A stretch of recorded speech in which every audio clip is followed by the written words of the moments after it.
નમસ્કાર વિદ્યાર્થી મિત્રો, આગળના લેક્ચરમાં આપણે વિદ્યુત વિભાજનથી કઈ કઈ નિપજ મળે એના વિશે આપણે અભ્યાસ કર્યો કે પિગલિત NaCl છે અને એનું જલીય દ્રાવણ છે NaClનું, એમાંથી જુદી જુદી નિપજો મળે છે. સલ્ફ્યુરિક એસિડના દ્રાવણનું વિદ્યુત વિભાજન જોયું. હવે આપણે એને સંબંધિત અમુક એક્ઝામ્પલ લઈએ. આપણા પાઠ્યપુસ્તકમાં લખાણ સંબંધિત પ્રશ્નો આપેલા છે, એમાંનો આપણે એક દાખલો લઈએ 3.10.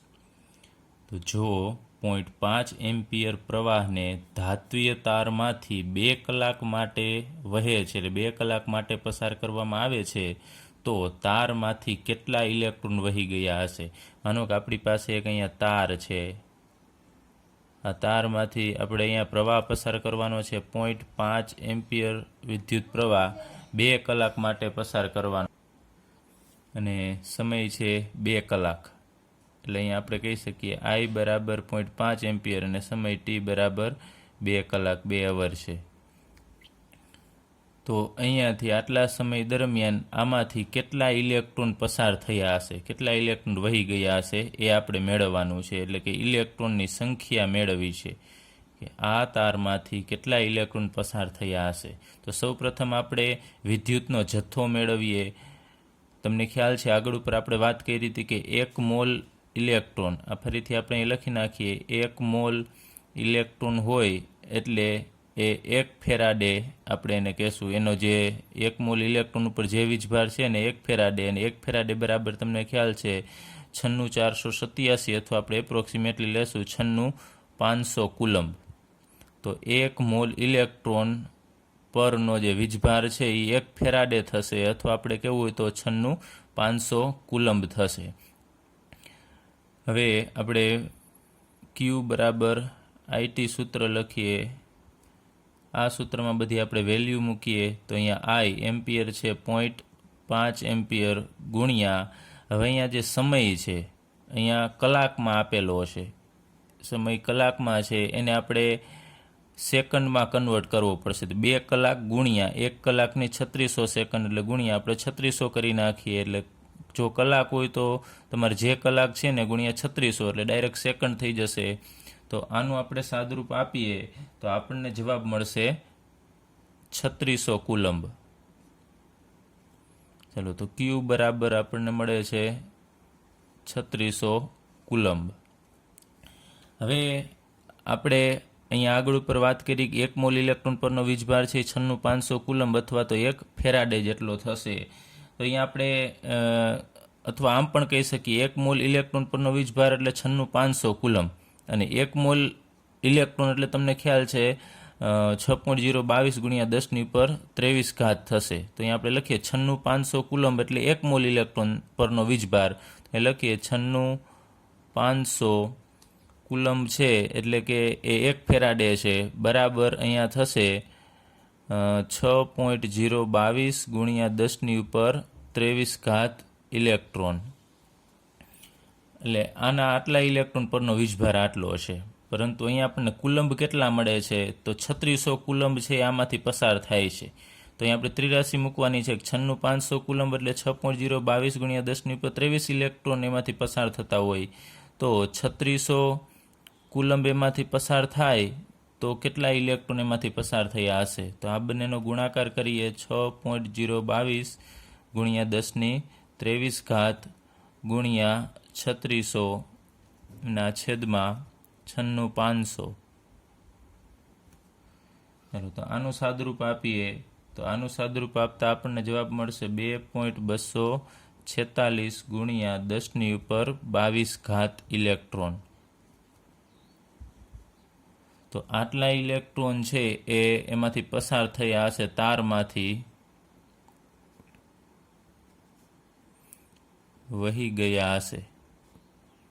હવે ઇલેક્ટ્રોનની સંખ્યા શોધવા માટે પણ તમારે અહીંયા વિદ્યુતનો જથ્થો છે મેળવવો પડશે. હવે અહીંયા આપણે 96500 કુલમ્બ લખીએ છીએ, ઘણી વખત અહીંયા 96487નો પણ આપણે ઉપયોગ કરીએ છીએ. બેમાંથી તમે કોઈ પણ લ્યો તો ચાલશે, કોઈ જવાબમાં મોટું વેરિએશન નથી આવતું. અમુક વખતે 96500 લઈએ છીએ અને ઘણી વખત 96487 પણ લેવામાં આવે છે. ચાલો, હવે આપણે લખાણ સંબંધિત પ્રશ્ન 3.12 એટલે 12મો આપણે દાખલો લઈએ, એમાં એક પ્રક્રિયા આપેલી છે Cr2O7-2 ડાયક્રોમેટ આયન છે એ 14H+ સાથે પ્રક્રિયા કરે અને 6 ઇલેક્ટ્રોન મેળવે તો એમાંથી 2 મોલ Cr+3 ક્રોમિયમ આયન બનશે 2 મોલ અને 7 મોલ પાણી છે એ છૂટું પડે છે. એટલે અહીંયા 2 ક્રોમિયમ છે તમે જુઓ છો Cr2O7માં, તો અહીંયા આપણને 2 Cr+3 મળે છે. તો આપણને કીધું છે કે 1 મોલ Cr2O7નું રિડક્શન કરવા માટે વિદ્યુતનો કેટલો જથ્થો ઇલેક્ટ્રોનના પર્યાયમાં જરૂરી બનશે. એટલે આપણે વિદ્યુતનો જથ્થો કુલમમાં અત્યારે આપણે મેળવીશું કે 1 મોલ Cr2O7નું રિડક્શન કરવા માટે વિદ્યુતનો કેટલો જથ્થો જરૂરી બનશે. તો અહીંયા પ્રક્રિયા તો આપણને આપેલી જ છે, તમે જુઓ છો 1 મોલ કીધું છે તો અહીંયા Cr2O7-2 છે એ અહીંયા આપેલું જ છે, આ 1 મોલ જ છે, એટલે આપણે બીજું કોઈ કેલ્ક્યુલેશન કરવાની જરૂર પણ નથી. 1 મોલ Cr2O7-2 છે એનું રિડક્શન કરવું છે, તો રિડક્શન માટેના ઇલેક્ટ્રોનને આપણને આપી દીધા છે કે 1 મોલ Cr2O7-2 એનું રિડક્શન કરવા માટે 6 ઇલેક્ટ્રોનની જરૂર પડે છે. તમે જોઈ શકો છો અહીંયા પ્રક્રિયામાં જ આપેલા છે, કોઈ આપણે બીજું લોજિક લગાવવાનું જ નથી. 1 મોલ Cr2O7-2 છે એ 6 ઇલેક્ટ્રોન છે એ મેળવે અને રિડક્શન કરે છે. તો અહીંયા આપણે લઈએ કે 6 ઇલેક્ટ્રોનની રિડક્શન માટે જરૂર પડે છે. તો આપણે ભણી ગયા છીએ કે 6 ઇલેક્ટ્રોન હોય તો આપણે એને ટૂંકમાં આપણે લખીએ છીએ કે 6 ફેરાડે કહી શકાય. આપણે વાત કરી હતી આગળ, જેટલા મોલ ઇલેક્ટ્રોન હોય આ 6 મોલ ઇલેક્ટ્રોન હશે તો એ 6 ફેરાડે કહેવાય. તો હવે આપણે કેલ્ક્યુલેશન ડાયરેક્ટ લખીએ કે 1 ફેરાડે હોય તો એ 96,500 કુલમ થશે, એના પર એટલો વિદ્યુતનો જથ્થાની જરૂર પડશે. તો અહીંયા 6 ફેરાડેની જરૂર પડે છે, તો 6 ફેરાડેની જરૂર પડે તો કેટલા કુલમની જરૂર પડશે?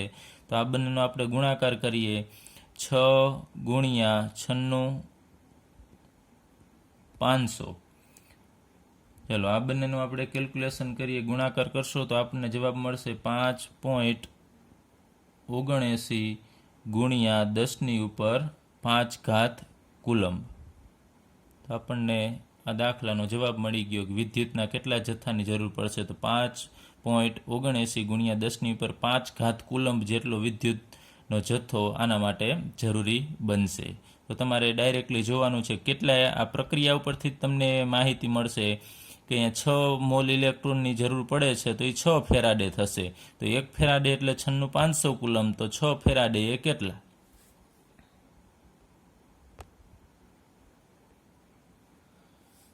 હવે આપણે આ ચેપ્ટરનો બીજો પોઈન્ટ બેટરી વિશે અભ્યાસ કરશું, જેને ટૂંકમાં કોષ પણ કહેવામાં આવે છે. તો બેટરીથી આપણે બધા પરિચિત જ છીએ. તો કોઈ પણ બેટરી, તમે કોઈ પણ બેટરી લઈ લ્યો, ઘડિયાળમાં વપરાતી અથવા તો ગાડી, બાઇક, એમાંથી કોઈ પણ બેટરી છે એ અથવા તો એને કોષ કહેવામાં આવે છે, એ એક પ્રકારનો ગેલ્વેનિક કોષ જ છે. અને એનો ઉપયોગ આપણે વિદ્યુત ઉત્પન્ન કરવા માટે કરીએ છીએ, વિદ્યુતના સ્ત્રોત તરીકે.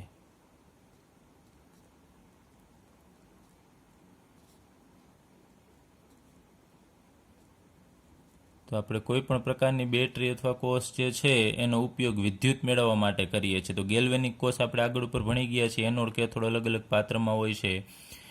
તો જેમાં એક અથવા વધારે કોષ શ્રેણીમાં જોડાયેલા હોય છે. તો આપણે તો આગળ ઉપર વાત કરી હતી, એક જ એનોડ હોય ને એક જ કેથોડ હોય, અથવા તો એક અથવા તો વધારે કોષ શ્રેણીમાં જોડાયેલા હોય, મીન્સ કે એમાં એક કરતાં વધારે એનોડ અને કેથોડ પણ જોડાયેલા હોય છે, શ્રેણીમાં જોડાયેલા હોય છે. આવું ફેરાડેના નિયમમાં આપણે ભણી ગયા હતા.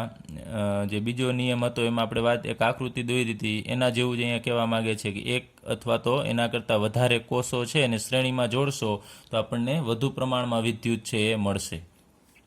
હવે આ જે બેટરી અથવા કોષ છે એમાં જે રેડોક્સ પ્રક્રિયા થાય છે એની રાસાયણિક ઉર્જાનું વિદ્યુત ઉર્જામાં રૂપાંતર કરે છે. આ બેટરી અથવા કોષ છે એનો આપણે કહી શકીએ તો આ એનો સિદ્ધાંત થશે.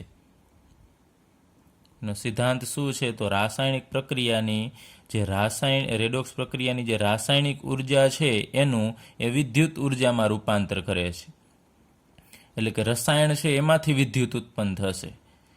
હવે આપણે બેટરીના પ્રાયોગિક ઉપયોગ માટે જે બેટરી છે એ કેવી હોવી જોઈએ? આપણે કોઈ પણ ઉપયોગ કરવો છે, માનો ઘડિયાળમાં કે કોઈ પણ ગાડીમાં કે મોબાઈલમાં કોઈ પણ જગ્યાએ આપણે બેટરીનો પ્રાયોગિક રીતે ઉપયોગ કરવો છે, એટલે કે આપણે ઉપયોગ કરવો છે, તો એ બેટરી કેવી હોવી જોઈએ?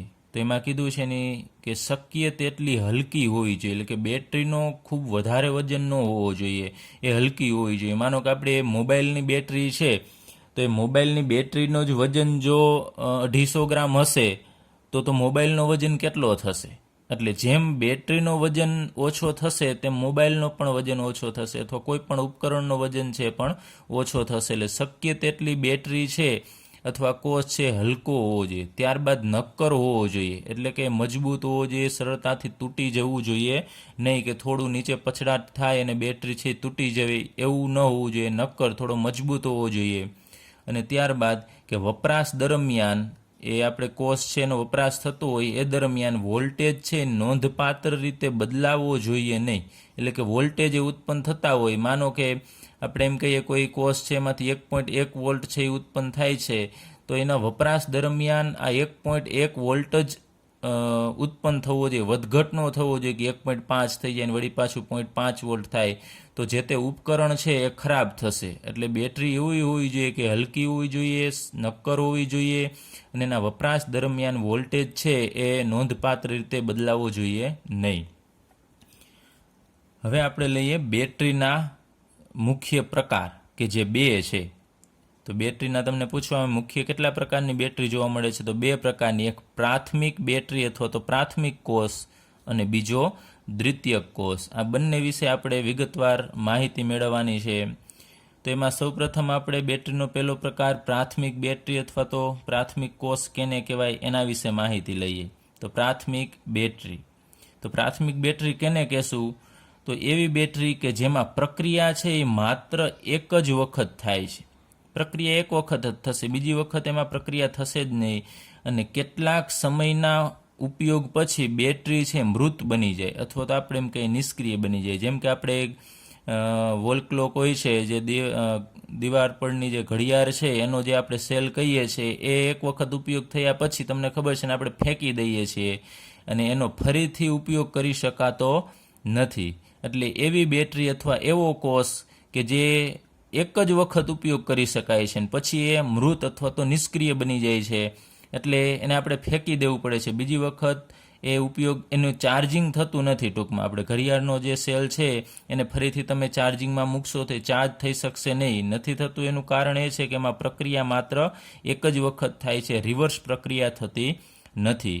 તો જેનો એક વખત ઉપયોગ થઈ અને મૃત અથવા નિષ્ક્રિય બની જાય અને એનો ફરીથી ઉપયોગ નથી કરી શકતા, એવી આપણે બેટરીને પ્રાથમિક બેટરી અથવા તો પ્રાથમિક કોષ કહેશું.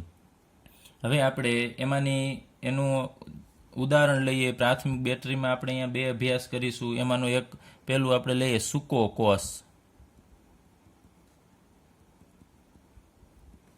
તો તમને કહેવામાં આવે કે સૂકા કોષ વિશે માહિતી આપો, અથવા તો બીજું એને કહેવામાં આવે છે લેંક્લાસે કોષ. તો સૂકા કોષનું બીજું નામ લેંક્લાસે એટલા માટે આપવામાં આવ્યું કારણ કે સૂકા કોષની સૌપ્રથમ શોધ છે લેંક્લાસે નામના વૈજ્ઞાનિકે કરેલી છે, અને બીજું નામ છે લેંક્લાસે કોષ. તો સૂકો કોષ છે એના વિશે આપણે માહિતી લઈએ કે એની રચના કેવી છે, એમાં કેવી રીતે પ્રક્રિયા થાય છે, અને કઈ રીતે એમાંથી વિદ્યુત ઉત્પન્ન થાય છે. ચાલો, તો સૌપ્રથમ આપણે જોઈએ કે આ સૂકો કોષ છે એનો ઉપયોગ ક્યાં થાય છે. તો આપણે એનો ઉપયોગ લખી નાખીએ. તો આનો ઉપયોગ છે ટ્રાન્ઝિસ્ટરમાં થશે, તેમજ ઘડિયાળમાં. ઘડિયાળ એટલે વોલ ક્લોક છે, કાંડા ઘડિયાળની એ વાત નથી કરેલી. વોલ ક્લોક છે એ ઘડિયાળની અંદર સૂકા કોષ અથવા તો લેંક્લાસે કોષનો ઉપયોગ થાય છે. તો હવે લેંક્લાસે કોષની રચના કેવી હોય છે, આપણે રચના અહીંયા ભણીએ. તો અહીંયા મેં એક પાત્ર દોરેલું છે. તો આ પાત્ર છે એ ઝીંકનું પાત્ર હોય છે, ઝીંક Zn. અને એ ઝીંકનું પાત્ર છે એ એનોડ તરીકે વર્તશે, કેમ કે આ કોષ છે તો એક એનોડ હોવો જોઈએ અને એક કેથોડ હોવો જોઈએ. તો ઝીંકનું જે આખું પાત્ર છે એ જ એનોડ તરીકે વર્તશે. ત્યારબાદ અહીંયા આપણે ઉપર આ એક સળિયો મેં અહીંયા દર્શાવેલો છે. તો આ સળિયો છે ગ્રેફાઇટનો, ગ્રેફાઇટનો અથવા તો આપણે એમ કહીએ કાર્બનનો એ સળિયો છે અને એ કેથોડ તરીકે વર્તશે. બે વસ્તુ છે, એક કેથોડ આવી ગયો છે અને બીજું એનોડ છે. હવે તમને ખ્યાલ છે કે વચ્ચે વિદ્યુત વિભાજીય ભરવું પડશે. જેમ આપણે ત્યાં દ્રાવણ ભરતા હતા એમ અહીંયા પણ એક એવું દ્રાવણ જેવી વ્યવસ્થા અહીંયા રાખેલી છે. તો એમાં સૂકો કોષ છે, એમાં જે ગ્રેફાઇટ કેથોડ છે એની આજુબાજુ અહીંયા જે ભાગ છે અહીંયા આપણે અલગ માત્ર પાડીએ છીએ કે સમજવા માટે કે આટલો એરિયો આજુબાજુનો છે એની અંદર બે વસ્તુનું મિશ્રણ ભરવામાં આવે છે.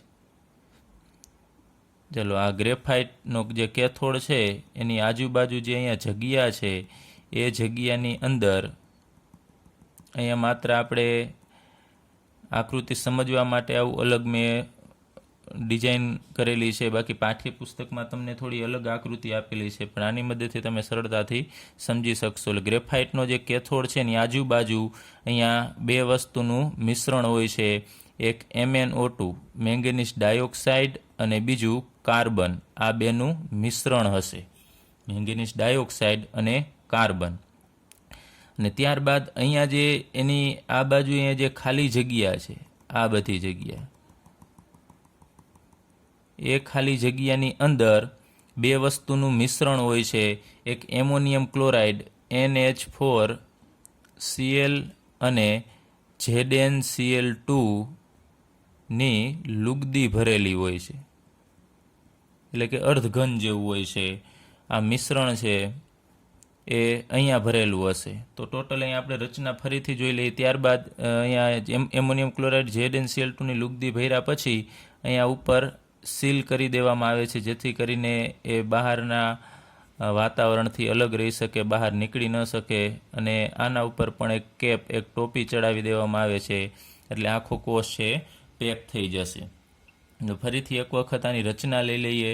એ ઝીંકનું આખું પાત્ર છે એ એનોડ તરીકે વર્તશે. એની અંદર ગ્રેફાઇટનો સળિયો એડ કરવામાં આવે છે જે કેથોડ તરીકે વર્તશે. અને ગ્રેફાઇટના સળિયાની આજુબાજુમાં MnO2 મેંગેનીઝ ડાયોક્સાઇડ અને કાર્બનનું મિશ્રણ ઉમેરવામાં આવે છે. અને એના પછી જે જગ્યા છે ત્યાં એમોનિયમ ક્લોરાઇડ અને ઝીંક ક્લોરાઇડ ZnCl2 ની લુગદી ભરવામાં આવે છે. હવે આની હકીકતમાં જે પ્રક્રિયા આ કોષની અંદર થાય છે એ પ્રક્રિયા તો ઘણી બધી મુશ્કેલ છે, છતાં પણ અહીંયા આપણે પ્રક્રિયા એની લઈએ કે આની અંદર કેવી પ્રક્રિયા થાય છે એ આપણે લઈએ. કે સૌપ્રથમ એનોડ ઉપરની પ્રક્રિયા લઈએ. ચાલો, એનોડ ઉપર કેવી પ્રક્રિયા થશે? તો એનોડ અહીંયા ઝીંક છે ને તમને ખબર છે એનોડ ઉપર ઓક્સિડેશન થતું હોય છે.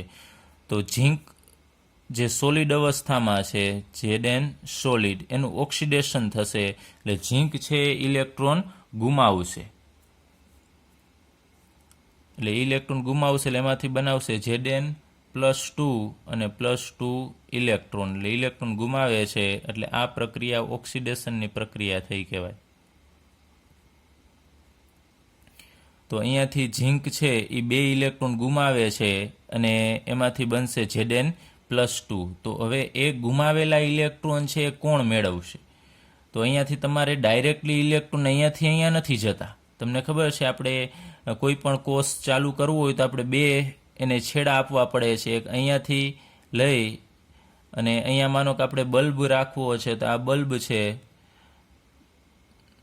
તો એ અહીંયાથી લઈ અને આ બાજુ અહીંયા આપણે છેડો આપવો પડે છે, કનેક્શન આપવું પડે છે.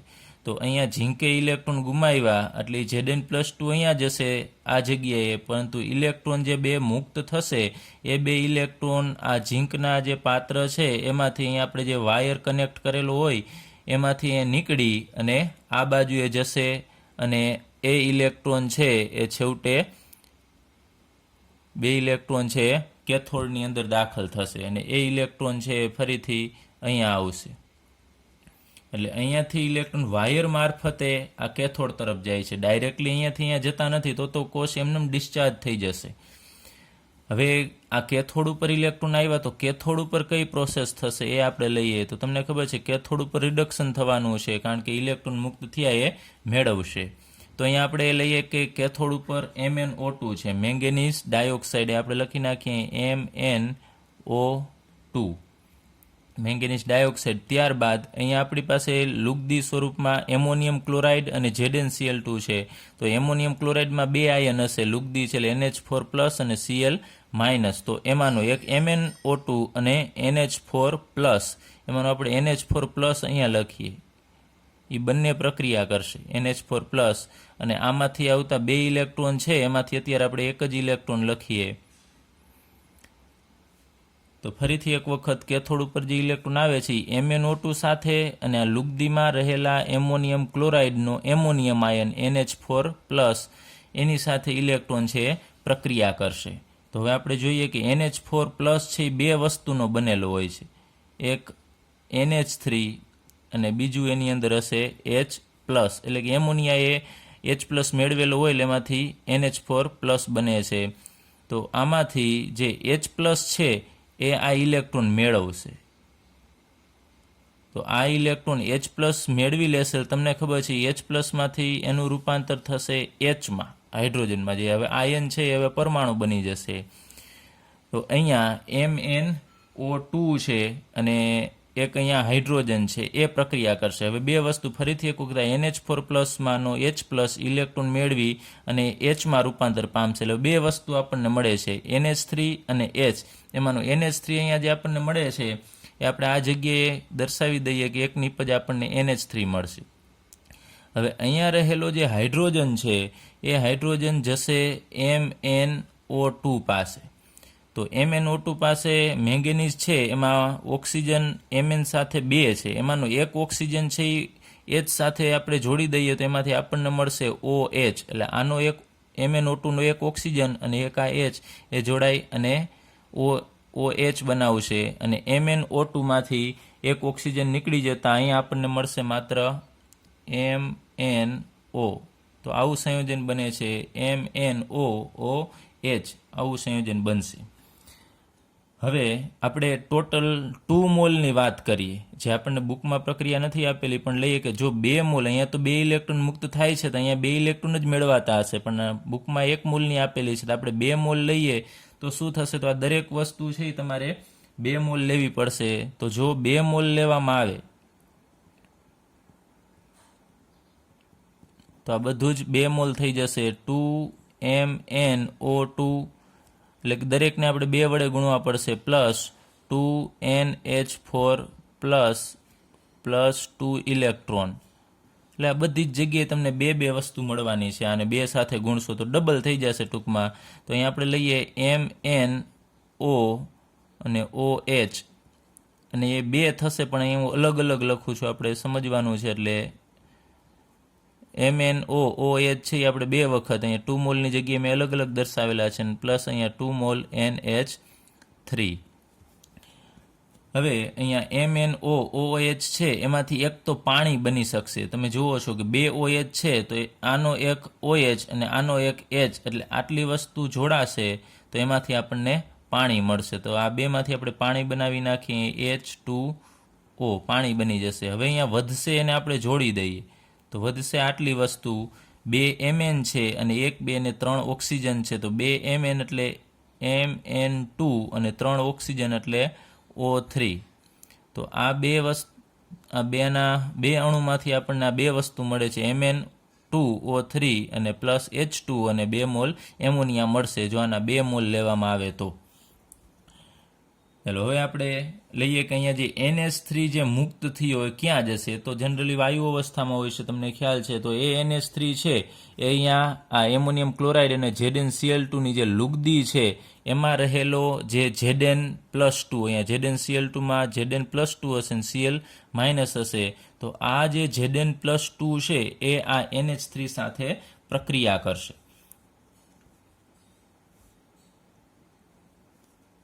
એટલે Zn+2 અને પ્લસ જે અહીંયા એમોનિયા ઉત્પન્ન થાય છે એમાંના આપણે 4 મોલ એમોનિયા અહીંયા દર્શાવી પ્રક્રિયા બેલેન્સ કરવા માટે, 4 મોલ NH3, અને એ બંને જોડાય અને એક આપણને આવું સંકીર્ણ સંયોજન આપશે ZnNH3 4 ટાઈમ્સ. અને અહીંયા ઝીંક ઉપર +2 વીજભાર છે હવે આખા કાઉન્સ ઉપર આવી જશે. તો આ જે સંયોજન બન્યું એને આપણે સંકીર્ણ સંયોજન કહેશું ને એનો અભ્યાસ આપણે આગળ ઉપર ચેપ્ટર 9માં કરીશું કે આ કઈ રીતે બને છે, એનું નામકરણ શું છે.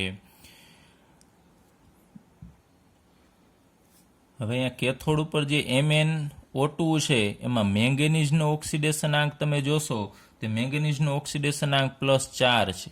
આની તમે ગણતરી કરશો ઓક્સિજનના -2 તો 2 દુને 4 એટલે આનો થશે +4.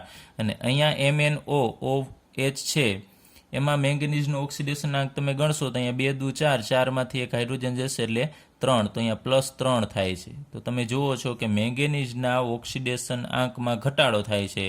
એ MnO2માં +4 હતો એ અહીંયા +3 થશે, એટલે કે ઓક્સિડેશન આંકમાં ઘટાડો થાય છે. તમને આવું પણ પૂછી શકે કે સૂકા કોષની અંદર MnO2નો ઓક્સિડેશન આંક +4 છે એમાંથી ઘટીને કેટલો થઈ શકે. તો તમને આ સમીકરણ ખ્યાલ હોય તો તમે ગણતરી કરીને એ શોધી શકો છો. હવે આ જે કોષ છે એ કોષનો પોટેન્શિયલ કેટલો છે એ તમને 1 માર્કમાં પણ પૂછી શકીએ. કોષનો પોટેન્શિયલ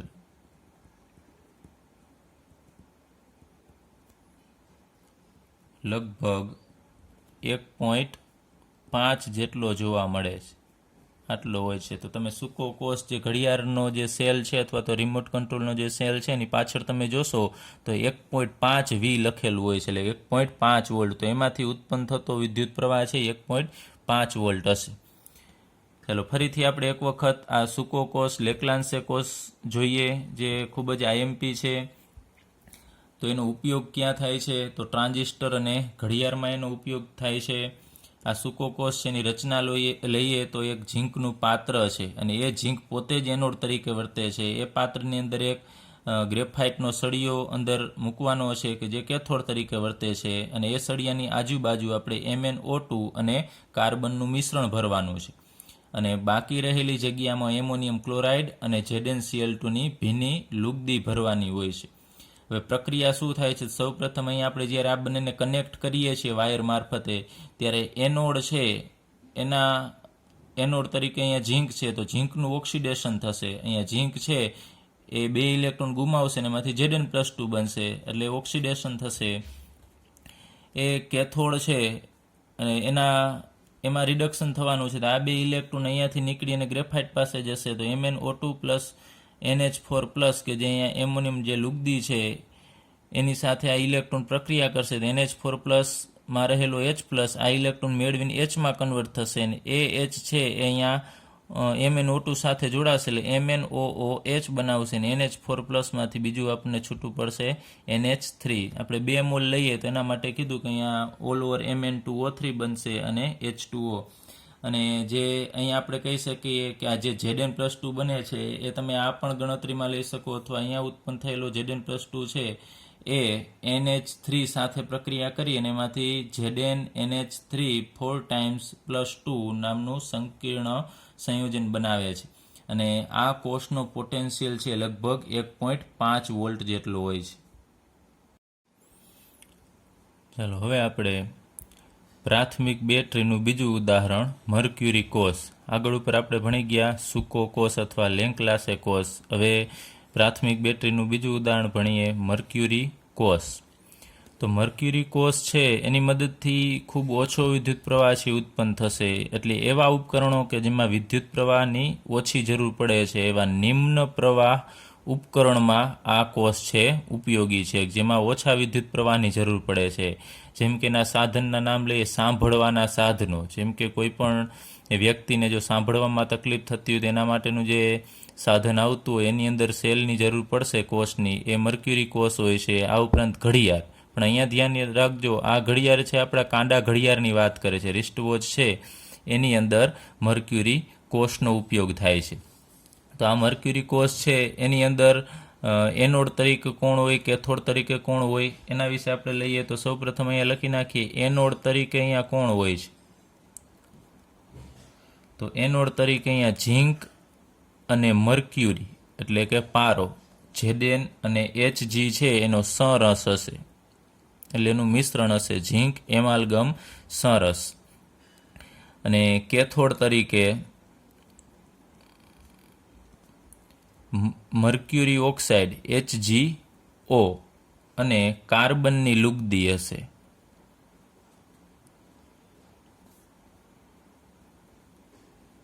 એનોડ તરીકે ઝીંક એમાલ્ગમ સરસ, કેથોડ તરીકે HgO મર્ક્યુરી ઓક્સાઇડ અને કાર્બનની લુગદી. અને ત્યારબાદ તમને ખબર છે કે વિદ્યુત વિભાજ્યની જરૂર પડશે. તો આપણે લઈએ વિદ્યુત વિભાજ્ય તરીકે KOH પોટેશિયમ હાઇડ્રોક્સાઇડ અને ઝીંક ઓક્સાઇડની લુગદી હોય છે. આટલું યાદ રાખજો. એનોડ તરીકે ઝીંક એમાલ્ગમ સરસ, કેથોડ તરીકે HgO અને કાર્બનની લુગદી, અને વિદ્યુત વિભાજ્ય તરીકે KOH અને ઝીંક ઓક્સાઇડની લુગદી. અહીંયા આપણે એનો રફ ડાયાગ્રામ દોરી નાખીએ કે આ એક પાત્ર છે, એ પાત્રની અંદરની સાઈડ અહીંયા આપણે લઈએ, આ જે ભાગ છે એમાં ભરેલું હોય છે ઝીંક અને મર્ક્યુરીનું મિશ્રણ, એટલે કે ZnHg સરસ છે એ અહીંયા દર્શાવે છે. ત્યારબાદ કેથોડ તરીકે અહીંયા વચ્ચેની સાઈડ આપણે લઈએ કે આ ભાગ છે એ કેથોડ દર્શાવે છે, આ કેથોડ તરીકે હશે. ને વચ્ચેનો જે ખાલી ભાગ છે આ ભાગ એ વિદ્યુત વિભાજ્ય KOH અને ઝીંક ઓક્સાઇડની લુગદી હોય છે. હવે આમાં કઈ પ્રક્રિયા કેવી રીતે થાય છે એ વિદ્યુત ધ્રુવ પર થતી આપણે પ્રક્રિયા લઈએ. એમાંની લઈએ એનોડ ઉપર કઈ પ્રક્રિયા થશે. તો એનોડ ઉપર તમને ખ્યાલ છે ઓક્સિડેશન થતું હોય છે. અહીંયા એનોડ ઉપર બે વસ્તુ છે, ઝીંક એમાલ્ગમ એટલે એનું મિશ્રણ છે. તો અહીંયા લખીએ આપણે ZnHg. હવે ઝીંક એમાલ્ગમ છે એ અહીંયા વિદ્યુત વિભાજ્ય છે અને તમને ખબર છે આ કોન્ટેક્ટમાં છે. તો આ વિદ્યુત વિભાજ્યની અંદર જે KOH છે, KOHમાં રહેલો OH માઇનસ અને આનો K પ્લસ, એમાંનો OH માઇનસ છે પોટેશિયમ હાઇડ્રોક્સાઇડના, એ આપણે અહીંયા દર્શાવી દઈએ 2 OH માઇનસ, કે જે KOHમાંથી આવશે OH માઇનસ. એ બંને એકબીજા સાથે પ્રક્રિયા કરશે. હવે અહીંયા ઝીંક છે એ 2 ઇલેક્ટ્રોન ગુમાવે છે. અહીંયા 2 OH છે એનું અલગ સમજવા માટે અહીંયા દર્શાવી દઈએ OH માઇનસ OH માઇનસ. તો આ ઝીંક છે એ 2 ઇલેક્ટ્રોન ગુમાવશે અહીંયાથી, કેમ કે એમાંથી Zn+2 બનશે એટલે 2 ઇલેક્ટ્રોન ગુમાવશે અને ઝીંક છે એ કન્વર્ટ થશે Zn+2માં. એટલે ઝીંકમાંથી Zn+2 અને 2 ઇલેક્ટ્રોન મળે છે. હવે અહીંયા જે Zn+2 છે એની સાથે આ જે 2 OH છે એ 2 OHમાંથી એક ઓક્સિજન છે એ આની સાથે જોડાશે, પણ એકલો ઓક્સિજન નહીં જોડાય. આ ઓક્સિજન છે એ આ 2 ઇલેક્ટ્રોન મેળવી લેશે, આ 2 ઇલેક્ટ્રોન આ ઓક્સિજન મેળવી લેશે. ફરીથી એક વખત આ 2 OH છે એમાંથી કોઈ પણ એક ઓક્સિજન છે એ આ 2 ઇલેક્ટ્રોન અથવા તો આમાંથી કોઈ પણ 2 ઇલેક્ટ્રોન છે એ મેળવી લેશે, અને એ ઓક્સિજન આ 2 ઇલેક્ટ્રોન મેળવી લેશે એટલે એમાંથી બનાવશે O-2. તો હવે Zn+2 O-2 જોડાય અને આપણને આપશે ZnO, કે જે સોલિડ અવસ્થામાં છે, ઝીંક ઓક્સાઇડ. હવે તમને ખબર છે ઝીંક અહીંયા આવી ગયો છે, ઓક્સિજન આમાંથી નીકળી અહીંયા આવી ગયો છે, આ 2 ઇલેક્ટ્રોન છે એ પણ અહીંયા વપરાઈ ગયા છે.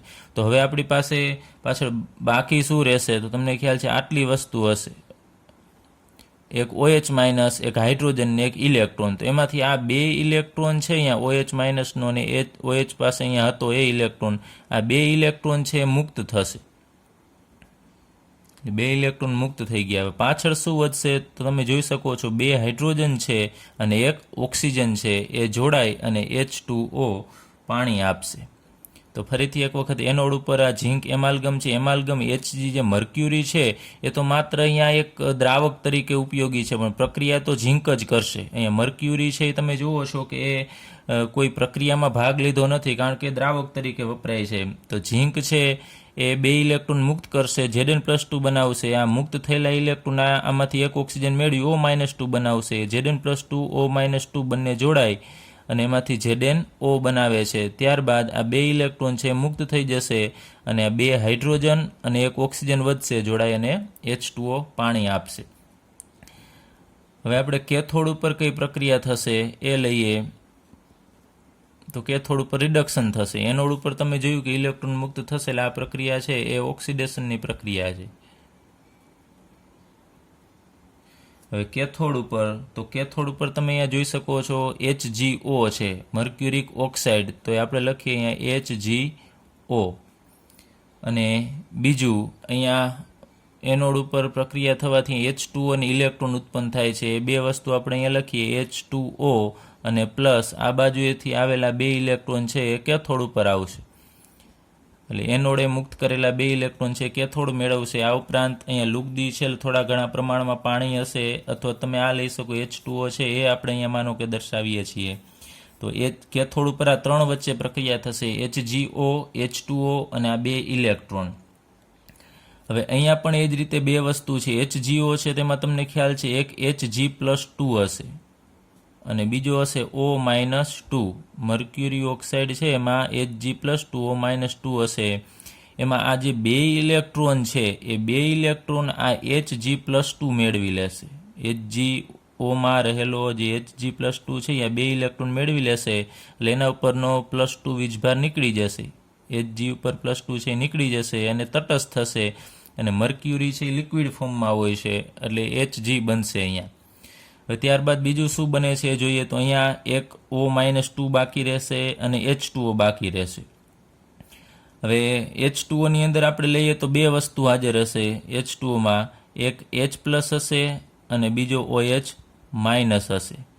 તો એક તો OH- અહીંયા ઉત્પન્ન થાય છે, ત્યારબાદ બીજું કે અહીંયા O-2 અને H+ બંને ભેગા થઈને OH- બનાવશે. આનો એક ઇલેક્ટ્રોન છે એ H+ ને આપી દેશે એટલે H બનશે, તો એક વધારાનો ઇલેક્ટ્રોન રહેશે એટલે H અને O બંને જોડાય અને OH બનાવશે. અથવા તમે આ બંનેનો વીજભારનો સરવાળો કરશો તો -2 અને +1 એટલે -1 રહેશે. તો આ બંને જોડાઈને એક OH આપશે અને બીજો તો અહીંયા પાણીનો OH- છે જ, એટલે ટોટલ અહીંયા આપણને 2 મોલ OH- મળશે. ફરીથી એક વખત કેથોડ છે એના ઉપર રહેલો HgO અને H2O અને આ બાજુએથી ઉત્પન્ન થયેલા બે ઇલેક્ટ્રોન એ પ્રક્રિયા કરશે તો એમાંથી Hg મળશે અને 2OH- મળશે. હવે આપણે આની એકંદર પ્રક્રિયા લઈએ, અથવા તો આપણે એમ કહીએ કુલ પ્રક્રિયા.